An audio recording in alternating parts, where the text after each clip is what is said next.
Hello, super friends, James here, and we have a treat for you today. With Zack Snyder's Rebel Moon now out in the open, available to stream on Netflix, we thought we'd celebrate its release with a very special interview that we got to take part in a few days ago. We had the absolute pleasure of talking to Marcus Taormina, who has previously worked on Guardians of the Galaxy, Zack Snyder's Army of the Dead, and Bird Box. He's the visual effects supervisor for both parts of Rebel Moon, and we were able to just sit down and have a chat about his process, what he contributed, just the overall visual effects department and their role working with Snyder for Rebel Moon. It was a really, really interesting talk. As someone who loves visual effects, I'll be honest, I don't know much about the actual process, so to have a bit of a glimpse behind the scene was really, really special for me, actually. And it was a really cool talk. We got to talk about Jimmy, who from my point of view is a visual marvel, just a very, very fascinating character who, while being a robot, is also incredibly human, more human than some of the characters that we see, actually. And it's through subtle visual effects decisions that allows him to kind of appear way more human. It's those subtle little details that add to his character. Absolutely love Jimmy, and I'm sure you guys will love him too. So yeah, it was a really interesting talk where we were just able to talk about the processes behind bringing an idea as big and as expansive as whatever's going on in Zack Snyder's brain to the big and small screen. So it was a huge delight, and we're very excited to bring it to you. So check it out now, and yeah, enjoy it. It was awesome. Thank you so much for talking to me today, Marcus, about Rebel Moon. It is an absolute pleasure. Awesome. No, thanks for taking the time, James. Um, with being part of the VFX department, I was just wondering, where does the process start for you, especially in regards to a project as big as Rebel Moon? So, uh, a lot of people are surprised to hear that I start very early on. So I'll start in pre-production. I was one of, I guess I'd be one of like about five people, including Zach, that were on from the beginning. So I've been on almost 2.5 years, and uh, aside from Zach, I think I'm the longest on the project now, which is crazy. But I start very early on in pre-production, and I'm involved in a lot of the meetings. A lot of planning goes into it with all the departments, making sure I understand what the look for wardrobe, for instance, is established, or and the production design, what looks we're going for there. And then to make sure that I carry that over through post is important to me, obviously to Zach as well. But that's where you kind of get the details, right? So when talking costumes, for instance, when they're talking about how they want how this should feel like a crisp linen, and it should look that way, and the light should scatter across it that way. I take that information and I make sure that we honor that in post production, because all the people that are working are artists in some manner, and they're trying to create their art, and I want to make sure that we respect that as we go through post as well. And then just about, creating the creatures and worlds that aren't there is a whole other process that, both during shooting, I have to have an idea of it. And then we're starting on the work during shooting. And then in post production, it's a whole other layer where, the edit comes together and we start to see and feel and figure out what the character should be doing, or the creature should be doing, or how the environment should look, or how, tonally it's changed since we shot it to in post production.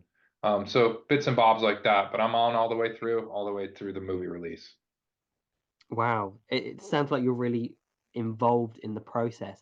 And you mentioned a lot about the creatures and the overall aesthetic of it. And when you're looking at a film like Rebel Moon, which is very, very visual, and Zack Snyder's such a visual director as well, um, what were some of the kind of obstacles or challenges that you faced with creating something that is brand new? Yeah, I mean, I think that's it right there. It's like you want to create something that's fresh, but you also want it to be familiar to everyone. And so that's why we kind of lean into more of the gritty feel, right? The dust and the spaceships, and they have weight to them. They have like, uh, gravity to them, like real world gravity. If we talk about Earth, right? Real world gravity and sci-fi is funny, but we wanted it to feel that way. So it's like, okay, that's a spaceship and it has heft and weight to it. Okay, it's real. The thrusters are really blasting the dirt towards the lens. That's great. And then, from a look standpoint, as Zach developed the camera package about the lenses and how those need to, they're one of a kind lenses, and it makes it feel like a um, vintage quality to the practical footage. So I want to make sure that I can replicate that one to one in the digital footage. And that's where we created a digital lens package and did a lot of optical tests along the way to make sure we could replicate the look of those lenses, but digitally, so we could apply them to any of our effect shots and make it cohesive throughout. And then just it's thinking about all of the sci-fi movies along the way, whether they're, very clinical and clean or if they're a little grungy, but thinking about what worked for those and what was really nice about those and how do we make that better while also respecting that art form, which was super important as well. I hope that Amazing. answered your question. Yeah. No, no, 100%. I love the big special effects movies, the blockbusters. That's where I kind of love to live. So to get a bit of an insight of the hows, the whys, it is so, so interesting. It's not something that I get to personally kind of divulge in. So this is a really nice window into something that I'm really, really passionate about. So thank you. Yeah, of Um, course.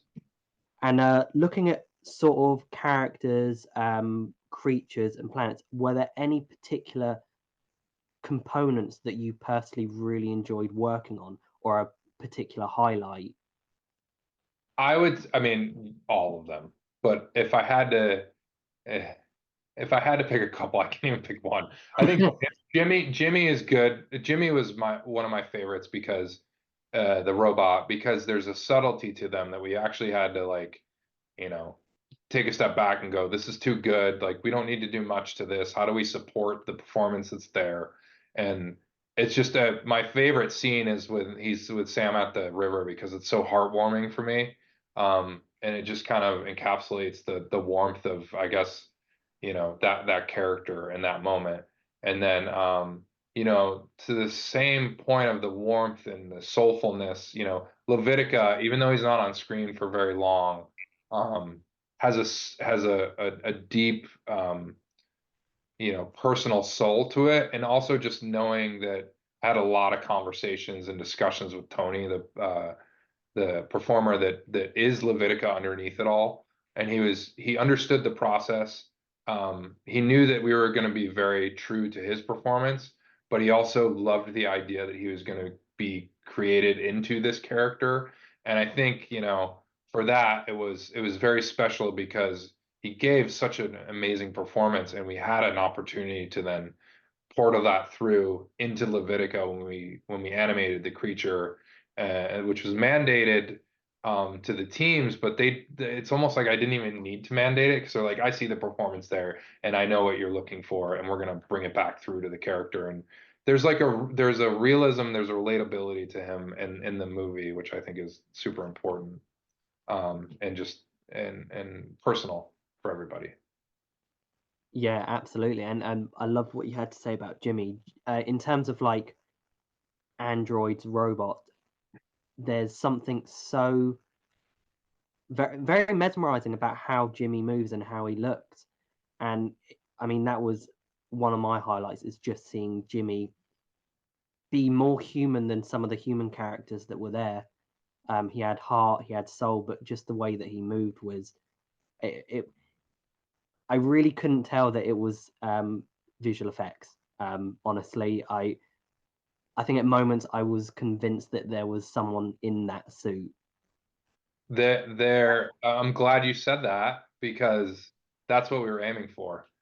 We had actually big conversations about that, saying, you know, we want someone to question if that's somebody in a suit or not. And to be honest with you, it is. I mean, the majority of the performances are Dustin with parts of the suit on.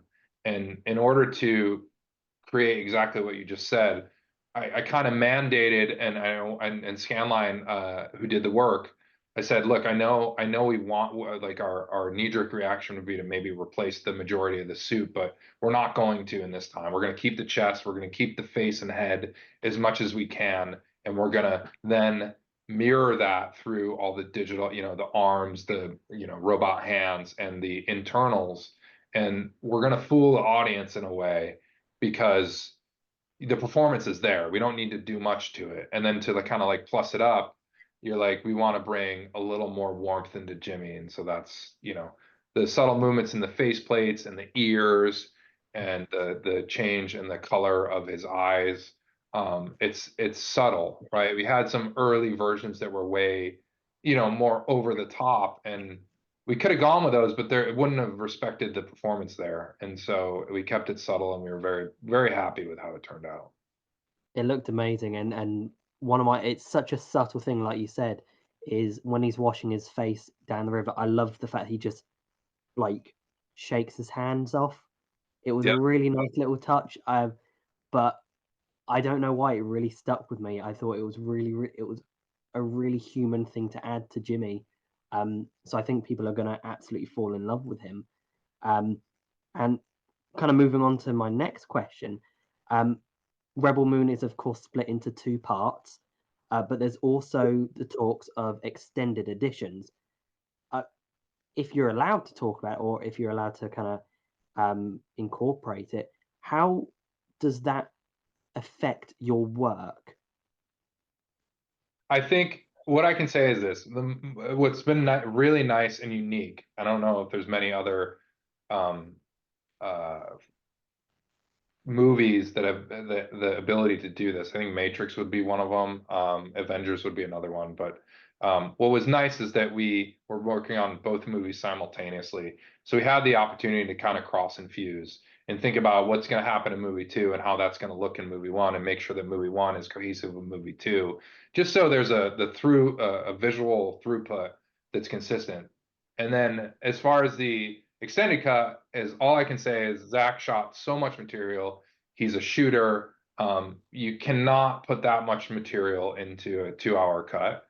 We made a PG-13 versions of both movies that definitely showcase everything that, and then it'll just be more expanded on in the director's cut versions. I very, very much look forward to them. Thank you so much for talking to me today, Marcus. It's been a real honor, and I'm literally just about to go and watch Rebel Moon for the third time. So, yeah, this has been absolutely wonderful insight, and yeah, I really appreciate you taking the time talking to me, and I wish you a very happy holidays as well. Same to you, and thank you so much. I appreciate it.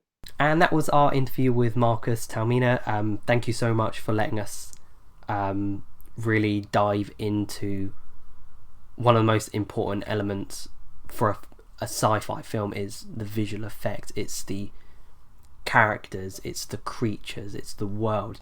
None of that would be possible without the people who animate, who visualize, and craft these ideas and make them possible. VFX is all about making the impossible possible, and Rebel Moon is a very good example of the hard work that is put into huge movies like these.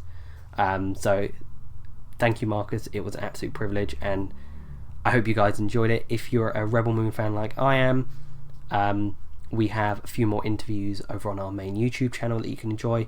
A few weeks ago, actually, I got to attend the UK junket for Rebel Moon, where I got to talk to pretty much the entire cast. It was a really big day. It was a really long day, but